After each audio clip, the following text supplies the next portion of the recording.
208 s'inscrit dans une histoire qui est celle de la série 2, qui est celle de succès immense pour la marque Peugeot. C'est l'histoire de la 205, c'est l'histoire de la 206, c'est l'histoire de la 207.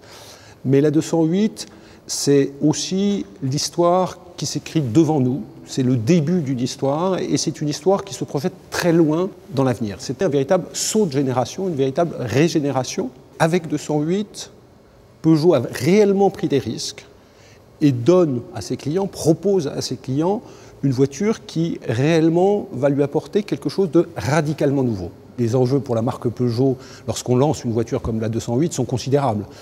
La 208, c'est dans ce segment des berlines du segment B polyvalente, le plus gros volume potentiel pour la marque Peugeot. C'est 40% potentiellement de ses ventes. Alors, dans ce contexte-là, nos ambitions, c'est bien sûr de retrouver le leadership sur ce segment, qui est un leadership historique, qui est au cœur de la tradition de Peugeot, qui est au cœur de l'histoire de Peugeot, mais c'est également le défi de s'inscrire dans la stratégie de la marque, c'est-à-dire d'une part dans notre stratégie d'internationalisation, et puis c'est ce défi de la montée en gamme, c'est-à-dire de la montée en valeur pour le client.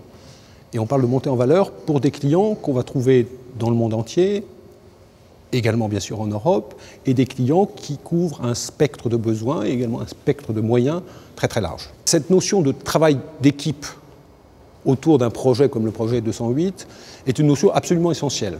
Sans cette compréhension collective, sans cette osmose des équipes qui ont travaillé sur ce projet, jamais une réussite de ce niveau-là, une attractivité de ce niveau-là n'aurait été possible.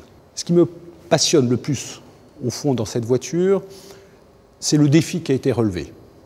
Le défi technologique pour lequel il fallait répondre à un ensemble de contraintes qui étaient apparemment totalement contradictoires. Des contraintes de compacité, d'habitabilité, de CO2, c'est-à-dire des contraintes environnementales, de largeur d'attractivité, c'est-à-dire qu'il fallait pouvoir répondre avec cette voiture aux attentes, aux désirs, aux envies de publics du monde entier, de public masculin, de public féminin, et à chacun de ces défis, nous avons apporté une réponse à la fois pertinente et radicalement nouvelle.